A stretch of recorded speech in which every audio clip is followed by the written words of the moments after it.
o'zi tashabbusi bilan shu Urgut xalqini xohish irodasini qondirish uchun bugungi kunda mana temir yo'l kirib kelyapti. Bu ham katta yutuq. Temir yo'l. Ikkita vokzal bo'ladi. Mana shu Urgut shahrining darvozani oldida bitta, xudo xolasa bitta, Jartepa hududida o'sha bayroq tagida bitta vokzal. Avtostansiya quriladi. Rivojlanish bo'ladi, logistika.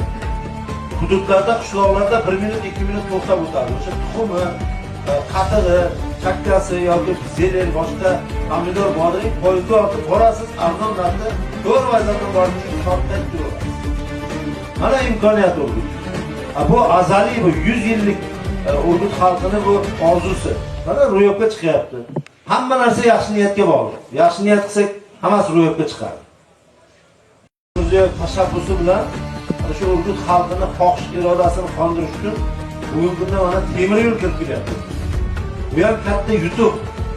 Temir yo'l. Ikkita vokzal bo'ladi. Mana shu Urgut shahrining darvozani oldida bitta, xudo xolasa bitta, Jartepa hududida o'sha bayroq tagida bitta vokzal bo'ladi.